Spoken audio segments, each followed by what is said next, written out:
Après les très grosses frayeurs que le Bitcoin nous a réalisées ces derniers temps et même que le marché crypto-monnaie dans sa globalité nous ont causé, nous avons enfin de très bons signaux. On va aller voir tout ça ensemble et je vais vous montrer également pourquoi Ethereum à ce jour est l'un des actifs les plus sous-évalués et donc qui représente une très belle opportunité. Donc comme d'habitude les amis, restez bien avec moi jusqu'au bout de cette émission parce que c'est ce qu'on va aller voir tout de suite. Even when you feel low, you can still go. Even when you feel slow, you can still go. Even when there's no hope, you can still go. I never answer to no, man, I still go. Go, go, go, go, go, go, go, go, go, go, go, go, yeah, go, go, go. Et bien le bonjour à tous et à toutes les amis, j'espère que vous allez bien. Bienvenue sur ma chaîne, je suis Adam de la chaîne YouTube Cryptologique. Et aujourd'hui, comme vous l'avez vu en introduction d'émission, le Bitcoin, après toutes ces frayeurs qu'il nous a causées ces derniers temps, est enfin en train de nous partager des signaux bulles, c'est-à-dire des signaux qui sont haussiers. Et en plus de ça, je vous ai expliqué que Ethereum, à ce jour, est l'un des actifs les plus sous-évalués. Je vais vous montrer exactement pourquoi. Il est revenu sur des zones que nous n'avons pas connues depuis très longtemps. Et la dernière fois que nous avons vu Ethereum sur ces zones, Bitcoin, lui, évoluait encore aux alentours des 30 000 $. Donc concrètement, il y a quelque chose à faire et cela nous montre qu'il va y avoir peut-être un gros rattrapage de la part de Ethereum. Et maintenant, vous le savez évidemment, si Ethereum vient connaître un gros rattrapage, ça risque de permettre aux altcoins, enfin, j'ai envie de dire, de pouvoir eux aussi rattraper une partie de leur baisse. Donc comme d'habitude les amis, avant d'entamer cette émission, n'hésitez pas à laisser votre meilleur like et votre meilleur commentaire. Je l'ai déjà expliqué pour les abonnés les plus fidèles. Grâce à YouTube aujourd'hui, je peux voir les personnes qui sont le plus actifs avec les likes, avec les commentaires. Eh bien, je réaliserai l'analyse du portefeuille des abonnés les plus actifs. Donc pensez à prendre ces 2 petites secondes, c'est tout à fait gratuit et peut-être que vous allez pouvoir obtenir du coup l'analyse de votre portefeuille totalement gratuitement. Donc du coup, on peut passer enfin ici à l'analyse du Bitcoin. Donc concrètement, BTC est actuellement dans une disposition qui commence à être intéressante. Certes, vous le savez, nous ne sommes malheureusement pas encore revenus chercher le gap futur CME dans son intégralité que nous avions ici eu entre le lundi 11 novembre et le vendredi 8 novembre. Par contre, on est bien revenu combler le gap, évidemment qu'on avait vu ensemble également, de lundi 3 mars. Donc ça, c'est un très bon signal. Premier gap comblé. Le deuxième gap, lui, a été comblé en partie, pas intégralement. On était revenu aux 78 575 et pour le combler intégralement, il aurait fallu aller aux 77 935. Ça peut arriver que nous ne comblions pas ce gap, d'accord? C'est pas non plus encore sûr et certain. On va rester sur nos gardes. Je vais vous expliquer concrètement qu'est-ce que je fais en ce moment sur mon portefeuille par rapport à ce mouvement, mais on commence à avoir des signaux qui sont plutôt haussiers. Donc peut-être qu'on va laisser ce piège ici où tout le monde s'attend à un retour directement dans cette zone et qu'on ne va peut-être pas y revenir immédiatement. Donc tout ça, c'est ce qu'on va voir ensemble les amis. Je vais vous parler un petit peu des points qui sont positifs et ensuite je vais aussi également, et restez bien jusqu'au bout de l'émission parce qu'on va voir ensemble pourquoi Ethereum actuellement représente une opportunité juste incroyable et surtout est un actif extrêmement sous-évalué actuellement. Donc BTC, on voit qu'ici, il nous a fait une belle petite frayeur hier et finalement, il a réussi à trouver une clôture haussière. Donc on a eu ici, comme vous le voyez, une bien plus grosse mèche qui a été rachetée par les acheteurs que évidemment le corps de bougie baissier. Donc ça, c'est plutôt un très bon signal. On est revenu chercher un petit peu toutes les personnes peut-être qui ont essayé de se positionner à levier sur la montée depuis le vendredi 28 février. Donc ça, c'est intéressant. On est revenu faire une belle petite chasse. Mais surtout, comme je vous l'ai déjà montré, on est en zone d'essoufflement vendeuse. Donc concrètement, les vendeurs sont essoufflés actuellement. Ils n'ont quasiment plus de force. Mais de l'autre côté, cela aussi nous montre que les acheteurs, eux, sont pleins en force. Donc on est sans doute en train d'essayer de préparer un mouvement haussier plus conséquent et ça, on aime l'entendre, on aime le voir car évidemment, pour poser un bottom, il nous faut 2 choses. Première chose, être dans l'extrême peur, il faut qu'il y ait un maximum d'investisseurs qui aient peur. Ça, on peut le voir ensemble ici directement grâce au Crypto Fear and Greed. Vous allez voir que le Crypto Fear and Greed est toujours dans l'extrême peur 20 malgré le rebond que nous connaissons en ce moment. Donc ça, c'est génial et ça fait d'ailleurs ici une semaine, un peu plus d'une semaine qu'on est dans l'extrême peur. Donc ça, c'est un signal qui est extrêmement positif. Plus on est dans l'extrême peur, plus les investisseurs sont frileux, plus cela veut dire que nous sommes proches d'un bottom parce que les whales, elles, accumulent ces positions de vente, que les petits portefeuilles commencent à vendre. Et en plus de ça, parce que évidemment, malheureusement pour elles, elles ne peuvent pas sortir du marché crypto tant qu'il n'y a pas d'acheteur en face. Donc c'est un très très bon signal ici par rapport à ce premier signal. Et le deuxième signal évident, c'est évidemment qu'il nous faut de la force acheteuse pour pouvoir trouver un bottom. Et ici, eh bien, on l'a complètement. Donc les signaux commencent à être enfin au vert. Maintenant, avant de s'affoler et de se dire que ça y est, c'est sûr et certain, on ne reviendra pas combler ce fameux petit gap qu'on n'a pas terminé ici, eh bien, la seule chose que moi je veux voir, c'est une réintégration de ce range. Je vous ai déjà montré ici, le Bitcoin est dans une consolidation. On avait cassé à la baisse cette zone de support entre les 92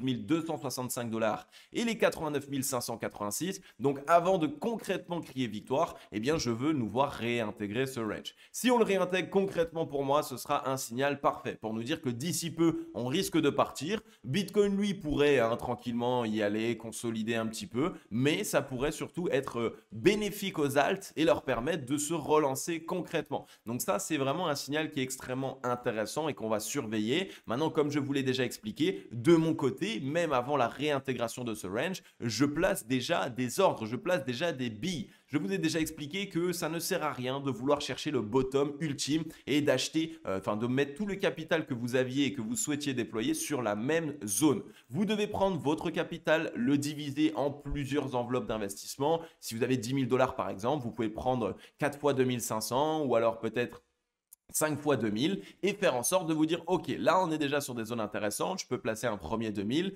Si on vient à baisser plus, c'est pas grave, j'aurai toujours évidemment la possibilité ici de pouvoir replacer des ordres plus bas. Et si on n'y revient pas, et bien à ce moment-là, tout au long de la montée, au moment où on aura réintégré, et bien je pourrai placer mes ordres et ça me permettra du coup d'y investir mes fameux 10 000 $. Donc ne faites pas l'erreur de débutant d'essayer de placer tous vos capitaux sur les seules et mêmes zones. Concrètement, vous n'allez pas avoir le bottom ultime et il est important pour vous de le comprendre. Donc faites en sorte de lisser votre investissement, comme dit. Ça veut dire le fait de placer sur plusieurs zones une partie du capital afin d'obtenir un prix moyen d'entrée intéressant. D'accord? Donc ça, c'est le petit point un petit peu plus professionnel pour que vous ne fassiez pas les erreurs. Mais malgré tout, on reste dans de très très belles dispositions. La première chose également que vous pouvez voir, c'est que ici sur le graphique, j'ai placé tout un tas de petits traits jaunes. Qu'est-ce que c'est? Eh bien, c'est tout simplement tous les stop short que nous n'avons pas encore cherchés. On a laissé énormément de stop short au-dessus de notre tête et ça, c'est un très très bon signal puisque c'est généralement ce qui nous permet de penser à ce que nous allons réaliser un short squeeze. Un short squeeze, c'est quoi? C'est ici un mouvement haussier très rapide et brutal qui vient défoncer les shorts. Donc, ça vient directement taper des zones short qui étaient des zones de liquidation.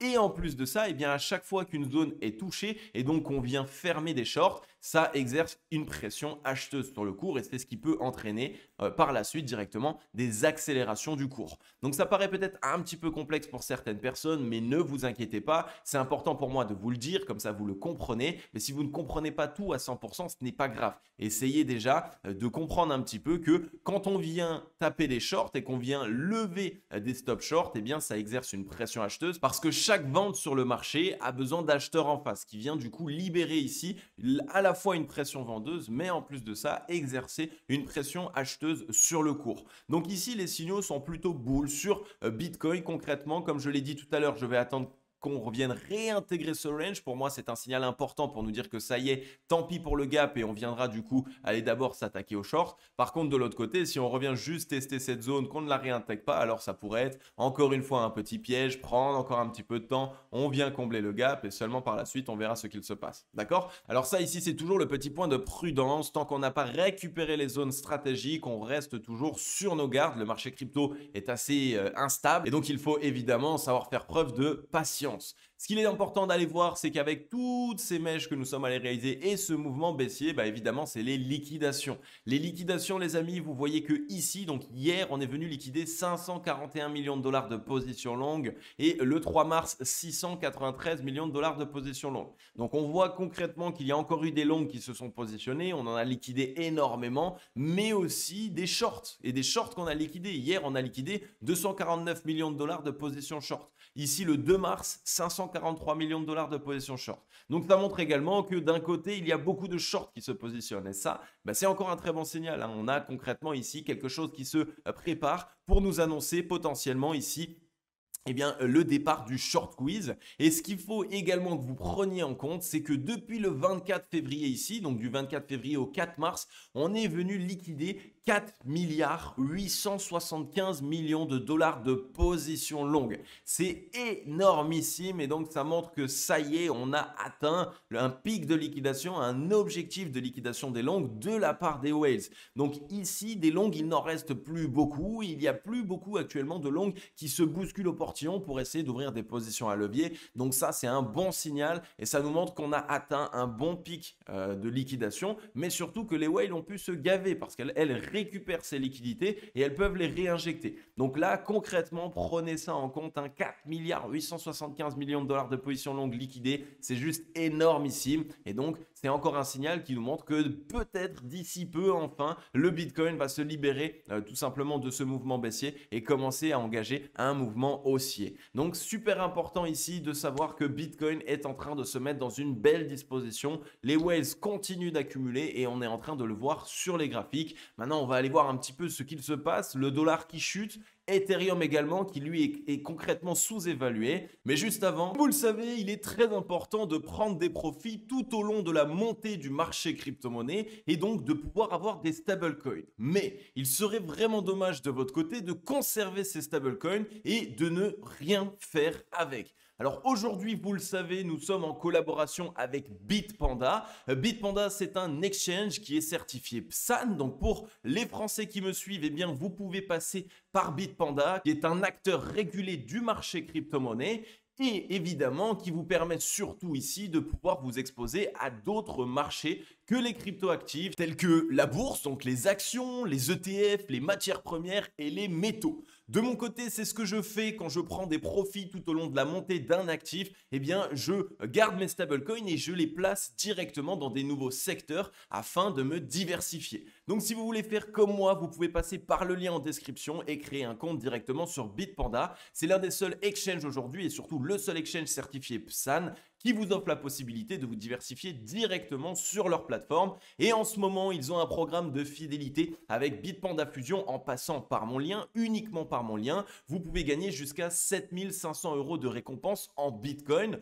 Donc ici, tout simplement, ce que vous avez à faire, c'est à vous inscrire sur Bitpanda, à investir sur Bitpanda Fusion, qui est leur plateforme un petit peu de trading, mais qui de l'autre côté, de loin ou de près, c'est tout simplement de l'investissement. Et vous pouvez gagner vos récompenses. Donc ce que vous avez à faire, c'est ici trader approximativement moins de 10 000 € pour gagner 50 € en BTC. Plus de 50 000 €, vous allez pouvoir obtenir 100 € de récompense en BTC. Plus de 100 000 €, vous pouvez gagner 250 € en BTC. Ici, plus de 500 000, ce sera 1000 €. Plus d'1 million, ce sera 2000 €. Et plus de 5 millions, ce sera 7500 €. Donc n'hésitez pas, si vous voulez faire comme moi, tout au long de la montée, c'est très important de prendre des bénéfices. Et donc pour ne pas laisser vos stablecoins ne rien faire, vous pouvez les faire travailler en diversifiant vos actifs. C'est de cette manière que vous allez pouvoir professionnaliser au mieux votre investissement. Je vous laisse mon lien en description si vous voulez obtenir jusqu'à 7500 € de récompense en Bitcoin. Passez par mon lien et je vous donnerai mes stratégies et ma manière de me diversifier grâce à Bitpanda.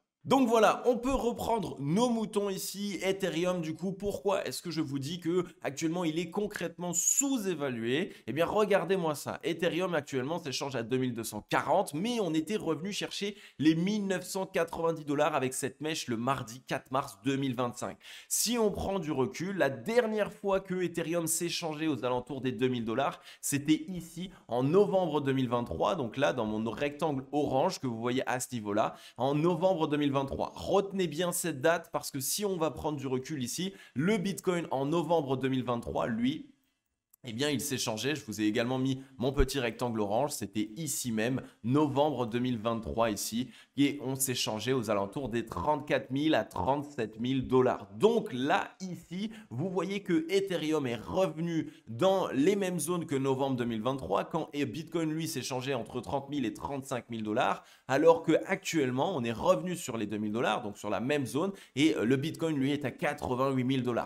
Donc c'est là où vous voyez qu'il y a un énorme gap et qu'on a fait une très très grosse frayeur à la fois sur les altcoins, à la fois sur Ethereum, mais surtout c'est un signal que Ether est actuellement concrètement sous-évalué, donc il faut absolument le regarder. Beaucoup de personnes se demandaient est-ce que je dois sortir de mes Ethers, est-ce que je dois les swapper et aller sur Bitcoin ou alors aller sur des alts, mais concrètement ce serait vraiment dommage parce que ici on a une opportunité d'achat qui est très intéressante, on est revenu sur une grosse zone de support et en plus de ça, je vous l'ai déjà montré dans toutes les émissions précédentes, Ethereum évolue ici dans un bull flag et pour l'instant on tient le bull flag, on est tout simplement en train de poser un bottom sur la borne basse du bull flag et donc vous le savez, à un moment donné ça va permettre à Ether de repartir et donc d'aller à l'assaut de ce bull flag. Si on le casse à la hausse, c'est un retour immédiat aux 4100 $, donc autant vous dire que pour moi ici, eh bien l'accumulation sur Ethereum est en train de se faire et pour moi j'accumule un maximum. Également, si on prend du recul, on est revenu pour la deuxième fois consécutive dans la zone d'essoufflement vendeuse. Donc concrètement, les vendeurs ici n'ont plus de force sur Ethereum et c'est les acheteurs qui sont en train de reprendre la main. On est en train de préparer un fort mouvement ici sur Ether et on a largement la force acheteuse pour le faire et on a surtout toute la force nécessaire ici, comme vous le voyez, pour nous permettre de casser ce bull flag, ici concrètement, d'aller à l'assaut de ce bull flag et surtout d'aller à chercher l'objectif des 4000 $. Donc gardez bien ça en tête. De mon côté, j'accumule un maximum Ethereum. Pour moi, il est concrètement sous-évalué. On voit toutes les divergences haussières qui se mettent en place. On n'est à rien d'aller s'attaquer à la zone de neutralité et de permettre aux acheteurs de récupérer la main. Donc là, ici, de mon côté, Ethereum est concrètement sous-évalué. C'est un actif qui pour moi est intéressant à accumuler en ce moment même. Mais surtout, si on prend un petit peu plus de recul, je vais vous le montrer peut-être en weekly, ce sera plus simple pour vous. Eh bien, Ethereum est tout simplement dans un triangle de compression.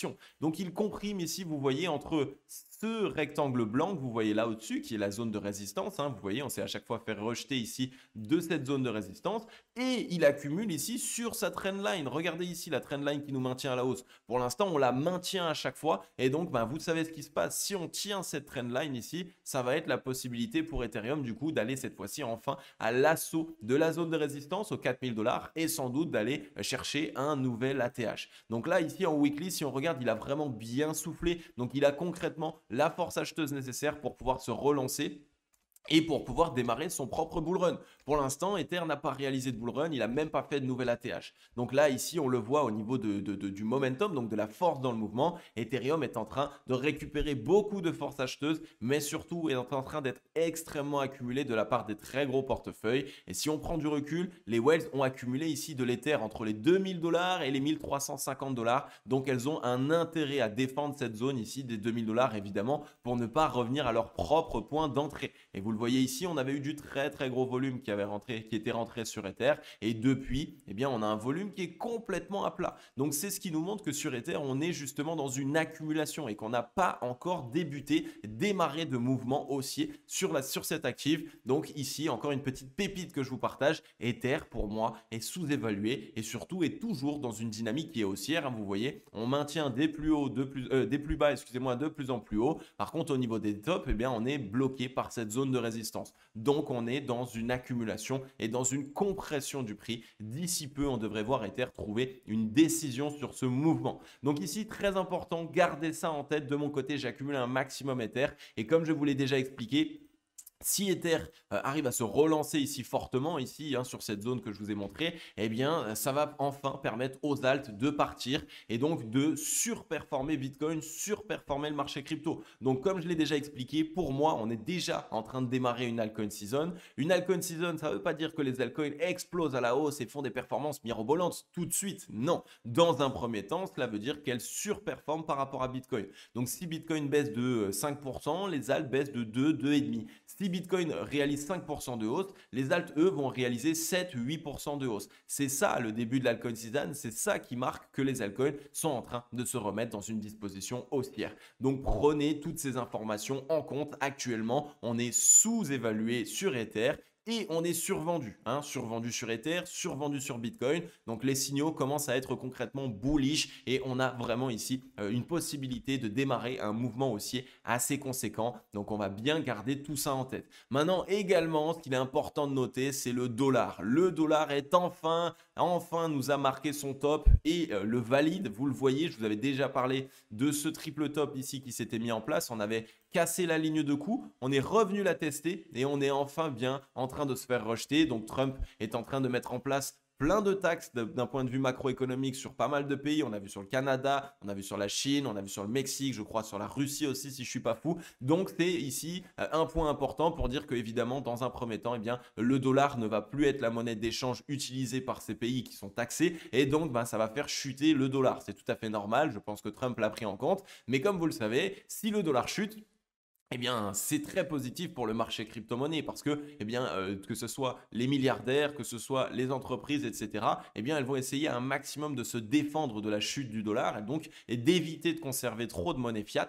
Et donc, ça va potentiellement aller vers des valeurs refuges. Des valeurs refuges, il y en a beaucoup. Il y a l'or, les métaux précieux, le Bitcoin maintenant également, quelques crypto-monnaies, pas toutes, qui sont des valeurs refuges, et donc l'immobilier également. Donc, c'est très, très positif pour nous de voir que le dollar est en train de démarrer son mouvement baissier et qu'il a validé ici tout simplement le retest de la ligne de coup et le fait qu'actuellement, eh bien, il est en train de refaire un nouveau plus bas. Donc, le dollar est en train d'entamer un mouvement baissier et c'est ça qu'on voulait voir. C'est un peu le dernier signal qui pouvait nous permettre de nous dire que ça y est, le marché crypto-monnaie incessamment sous peu va nous poser son bottom. Et si on prend du recul, le gold, lui, eh bien, avait fait aussi un petit mouvement baissier depuis son top ici, tac, et est concrètement en train de trouver rebond. Donc là, on a un signal pour nous montrer encore une fois que le gold est toujours fort. Et si vous regardez, n'importe quel petit signal baissier vient bien essouffler les vendeurs. Donc on est bien ici sur le gold en train de montrer un signal haussier. On veut voir évidemment un rattrapage du top précédent, hein. Si on veut conserver une dynamique haussière, il faut qu'on fasse